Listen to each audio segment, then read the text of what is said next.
And today, talk about life after death. Life after death. And before we get into that conversation, please hit the subscribe button. It'll be located to your right. That little icon, emblem in the corner. And definitely share the video. And definitely we're trying to boost our subscriptions. Those who subscribe to the channel, please share the channel. Today we're going to talk about life after death. And there's a lot that's been happening, especially in various different communities. One in particular is in Memphis. And you're probably saying, well, how are you able to tie this into Freemasonry? How are you able to tie this in with Freemasonry? And it's simple. It's not complicated at all. It is really, really not complicated. I mean, it's really not complicated to actually bring this together. What's up? What's up? Peace, Brother Terrell. I hadn't heard from you in a while, brother. You need to hit me up when you can. Appreciate it. But we're going to get right into this. And today we're talking about the young brother who was killed in a drive-by in Memphis. Apparently he was an up-and-coming rapper. And from what I gather, he's done some great things in the community. You know, that's from what I've read. I don't know him personally. I don't know much about his music, but from what I've read, the brother was an up-and-coming star in the rap game in the Memphis area, and that, you know, he has done some great things in that community, and a lot of people know this brother. Now, I don't know his background, what type of lifestyle that he led, but apparently somebody took his life. They turned off his TV. Somebody got behind him. Somebody did something to him. They killed him.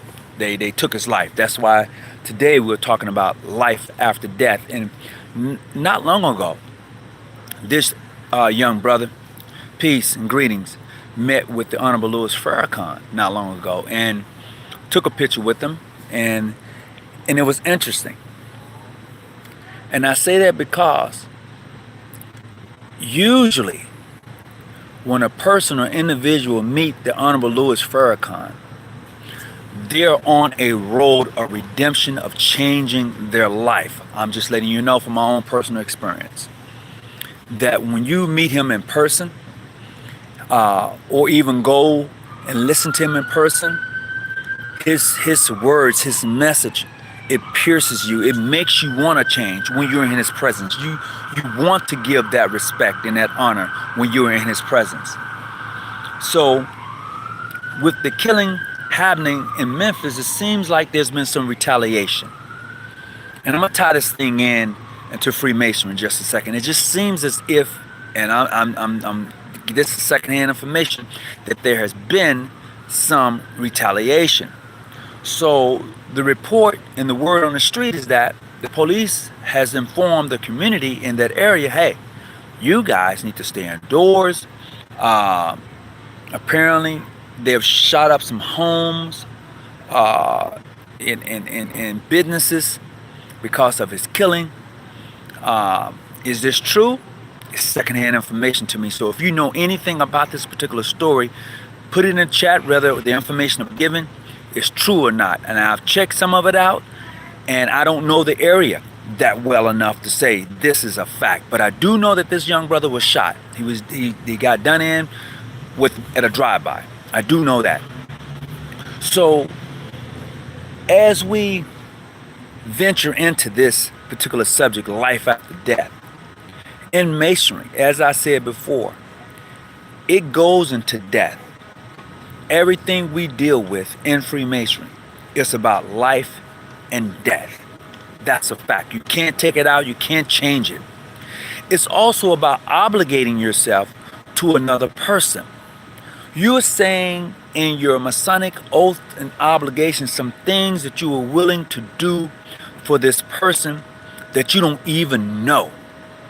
As many and brothers and fellows who have done this before me, you're saying that you're going to do these things for this person you have no idea about them, but because of the oath that we take in Freemasonry,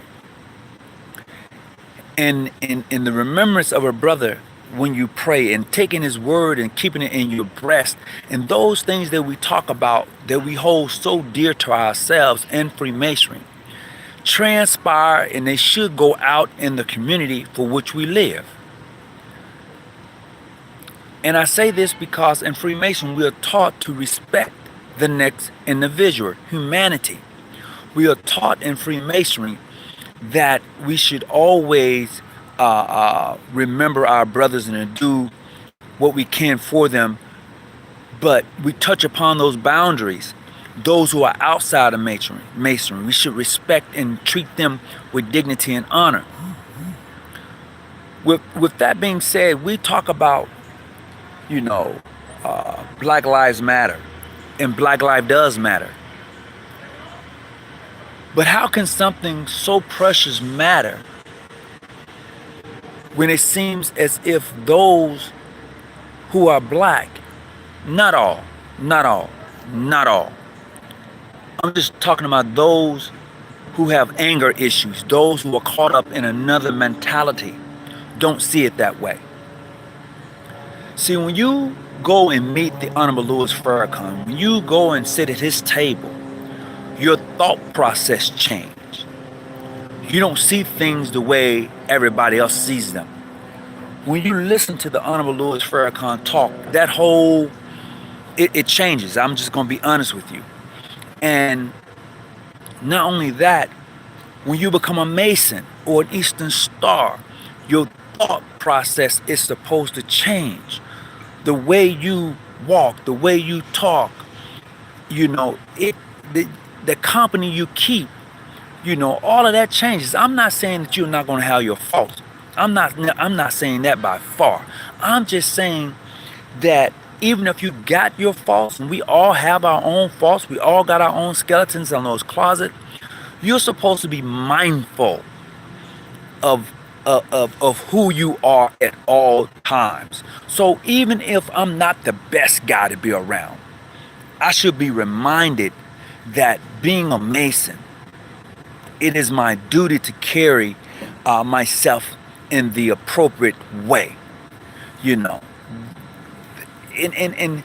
in saying that, and in understanding that Masonry teaches you about life and death and decisions that you make, and to be cautious upon those decisions, that needs to transpire to my brothers, to my sisters. This is the uniqueness about Freemasonry. This is the curiosity that people want to know in regards to Freemasonry. You have heard oftentimes that when a brother or sister join the order or join the craft, wow, there's something different about that man. It should be. It should be. As I said before, I'm not saying that you're going to be a perfect person. I'm not saying that you're going to be a great person. I'm saying that you're supposed to have an area in which you grow, and people would then begin to see the growth. Okay? That's what I'm talking about. So the killing of that young brother and the retaliation that is coming after that, and it's probably still happening, and the mere fact that you who are in Memphis right now, you can't even really go out your own home because of the rampant violence that is taking place, makes no sense. This is why we must stand up against the violence. This is why we must set the example. This is the very important reason of Masonry, in my own opinion. Because we all who have studied Masonry know that there have been great men who have come through the ranks of Masonry. I'm talking about great black men who have come through the ranks of Masonry. Those who have forged and has made a difference in somebody's life, in a community life, or maybe in the life of thousands of people. We know that those who have come through Freemasonry, African American black males who have come through Masonry, have changed the lives of countless of peoples. And this is what is missing at times in our communities, is the fact that we don't have anyone that can change the lives of those who live in the community. I mean, if you're in the community for where you live, and you know the violence, you know the construct in the community, you should be that person who's able to reach out to the youth and be able to change their lives. Now, at one point in time, correct me if I'm wrong, at one point in time, ministers was that person. They were the it factor. They were the individuals who had the pulse of the community. You know, they were. It's that's history. However, they lost their glow. They lost it along the way. How did they lose it? I don't know. Maybe it was the Cadillacs, the Mercedes Benzes, and taking people money. Maybe it was that, but I don't know. How did that light go off? Now, we who are in this order, we who are Freemasons and members of the Eastern Stars, need to be able to turn that light back on. We need to let our light shine. We are obligated to each other to see that the next man don't fall. Go back and reach your obligation. You are obligated to see that the next man don't fall. And that is the uniqueness of Freemasonry. And in this story that I'm hearing in regards to this young man being killed, it saddens me. You know, do I know him? No. Do I know his family? No. But as a concerned African American male, as someone who's concerned about the next person, although I may not know him, my hope is that somehow the violence that has been caused by his death, peace can come out of somewhere. Someone needs to be there in that community to say, hey, hold up, brothers, hold up. We know you hurting. We know this. And be able to build that bridge. It has seemed like it's so easy to take the life of someone who looks like you instead of taking the life of your true enemy. Just saying, you think on that. It seems so easy to take the life of somebody who looks like you instead of taking the life and defending your people from its true enemy. We all can be enemies. We all can be enemies. It just don't add up. So in Freemasonry, it teaches me that Freemasonry is a universal thing. It crosses all boundaries. It crosses all racial area. So in taking Freemasonry and applying that logic, somewhere along the line, we should be able to develop a better communication with our youth. We should be able to do that. We shouldn't be afraid to talk to them and give them good and wholesome advice in regard. Quick money go quick. Fast money go fast. So we're going to have to be able to show them, look, you've been in the game too long. You're still alive. It's time to come out of that now. And take the money you've made, reinvest that money into something legitimate, and move from there. Because the only thing this thing is going to offer you is death. The only thing that gang life offers you is death. That's it. You can take that or let it alone.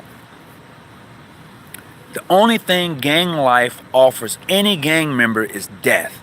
You may believe that this is your family, which is cool. I'm quite sure there are some brothers within the gangs of the various sets. Man, they would give their life for you. I don't doubt that. But the only thing in the end is death. That's it. This is why it's called life after death.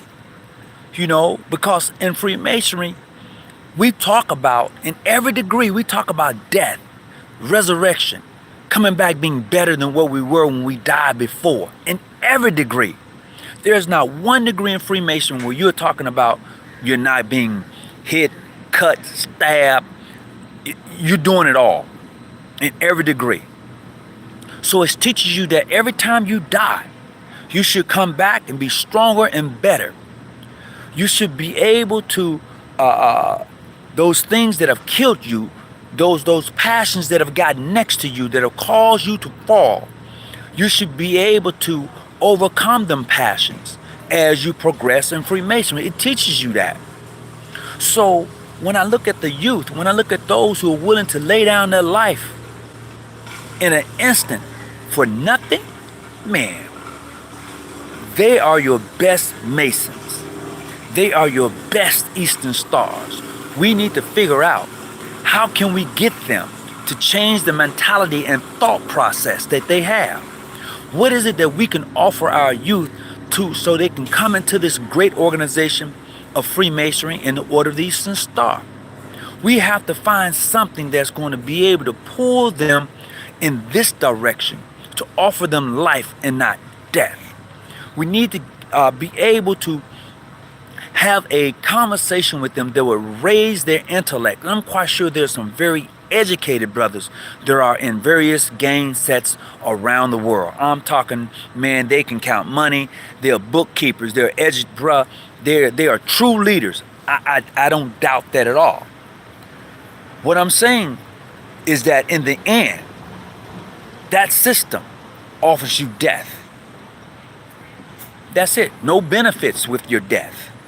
No life insurance policy. Nothing left for your family but death, tears, and sadness. So we have to look at that and take that and be able to offer that brother or that sister who has the potential of being a great leader and say, look, bruh, you're the person we need in this organization, but we have to change your mindset. How you doing, brother? Get back to me over the text anytime. Okay. What's up, Joshua? So we have to be able to do that. A lot of us wasn't always good people. And when I say good people, a lot of us was probably in some gangs. You know, a lot of us was probably running the streets. You know, and that's just true. However, there was something in you. See, it says that you must already be a good person in order to become a Mason. And I believe that everyone has a good side about them. They do. I believe that most people have that really tender side about them, but they're so hard because the world makes you hard. The world makes you hard. You know, when you run in the streets, it makes you hard. So you don't get a chance to smile. You don't get a chance to rest. The streets give you no peace. The streets will give you no peace. The streets give you no rest. So if you're in the streets, you already know. You got to keep your head on a swivel. You got to be doing this all the time. If you're in the wrong area, you got to be looking around, checking out who's pulling up, who's driving slow, their lights on, their lights off. What that means? You know, am I in the right area? Do I have on the right colors? When you live that life, it brings death to you. So when you begin to change, you can't always stay there.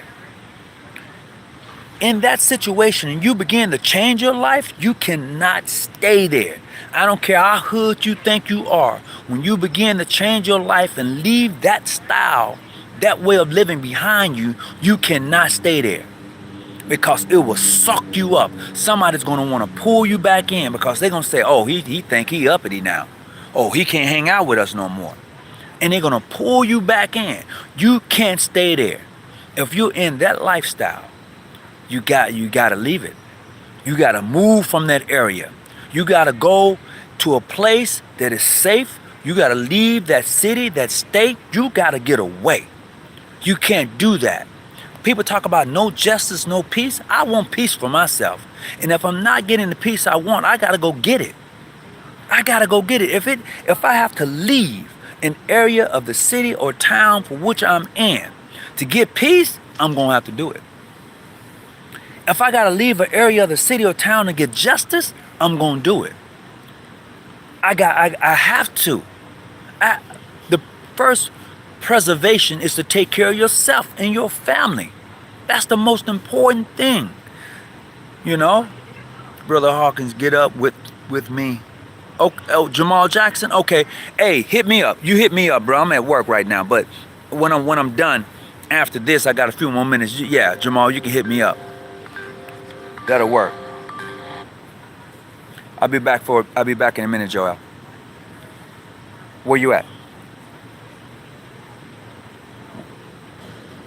Okay, I'll take care of it. All right. Yeah, so those are some things we have to look at and consider. So I'm asking you, brothers and sisters, brothers of the craft, sisters of the order, and those of you who are not Masons or Eastern Stars, I'm asking you, what do you think about life after death? What are you going to leave when you leave here? Because you truly are going to die. Death is the great equalizer. Time keep on slipping into the future. What are you going to leave? Are you just going to leave your family in shambles? Or are they just going to be crying and saying, you was a good brother? But you don't leave them anything. Your death is in vain. You know? Do you want your death to be in vain? Because somebody snuck up behind you, shot you, now you dead? Now they got a GoFundMe for you? Because you had nothing planned for your family? The most important thing we should always understand is that you're going to die. We just don't know how, but we're going to die. So how do you want to be remembered? After death, how do you want to be remembered? As someone great who actually made a change in somebody's life, who is actually able to have an influence that this person is now, you're doing something better? Or do you want to be remembered as a person who brought nothing but death to your whole family? Is that how you want to go out? That you was the person who got your mother shot, got your brother killed, because you was in a particular lifestyle that got them shot up? Is that what you want for your family? Come on now, brothers and sisters, who wants that for their family? Well, Brother Hawkins, this is the only way I can get over. This is the only way I can survive. Okay? Let's say this is your only way of surviving. This is your only way to bring in income to support your family. That type of lifestyle. Look, if that is, get an insurance policy. I'm just saying. If that is your only means of surviving and taking care of your family, get an insurance policy. Because when you leave here, they need to be taken care of. And once that's done, they need to move. Plain and simple. They need to move. Your family need to have enough money to pack up and go. Period. You need to leave them in a better place than where they're at right now. Brother, why not join a regular lodge? Man, if you don't get off my page with that bullshit, who is that? Traveling man, if you don't get off my page with that bullshit, man, I don't have time for that. Okay? You need to go on somewhere with that. Today is not that day, brother. Talking about why don't you join a regular lodge? Why don't you get the fuck off my page? That's how I feel about it right now. Yeah, I've used that language. Because I don't have time to play right now, man. See, that's the problem. Too many of you play Masons. Traveler, man, you're a play Mason. If you're on this page talking that type of, you're a play Mason. That's what you are, a person who plays to be a Mason. Man, get out of here with that. You know? A regular lodge. God, you need to be blocked. But I don't have time for that. My time right now is for those brothers and sisters of the craft who really wants to join the organization in its totality, regardless of your jurisdiction. My thing is to help the next man to become a better man. My thing is for me is to support my family and those that are in my circle. My thing right now for me is to make sure who's ever around me, we gonna be all right. That's me.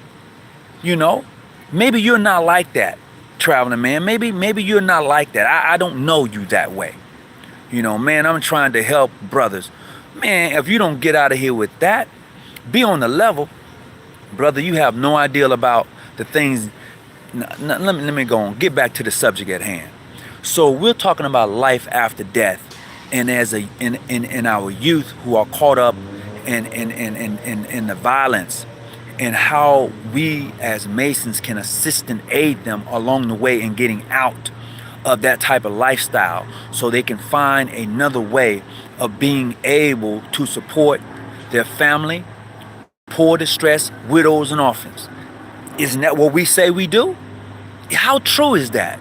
How true is that we as Masons support our brothers' wives, their family, widows, and how true is that? You know, this is the thing that we're taught in Freemasonry. is that this is what we do for each other. It doesn't say only in my jurisdiction I would do that. It doesn't say that at all, you know. So what we're looking at today, brothers of the craft, sisters of the order, I'm going to have to go. But definitely I want to let you know how much I appreciate you, and that continue to shed that light. Share your light. Share your Masonic journeys with someone. Show them what it is to be a Mason, an Eastern Star. Be upright with them, okay? Be as transparent as you can with them as far as what Masonry is and it is not. Because someone like Traveling Man, he does not, in my case, represent Freemasonry in a positive light. I've never met him before. I may have had a conversation with him here and there, but the BS that he's brought to this page today, I don't even know. I'm skeptical. I'm very cautious of him being who he say he is. That's me right now. So all I gotta say, I got nothing but love for you. I don't know what a regular Mason is. Regular Mason. I go take a poop every day and I'm a Mason. I'm regular, huh? Look, I'm out. Brothers of the craft, sisters of the order, I love you all. Take care of yourself, and please, you know what? Keep your light on, stay out the bushes, and definitely take care of your family. I'm out. Wait a minute, let me see what that brother just said. Jamal Jackson, what have European told us? At Jamal Jackson, what have the European told us? We can look at the historical records and see if foul things junk. Oh man, look, everybody has done some foul things. Let's just be honest. Before I get off topic here, I gotta go. Hey, I'm out.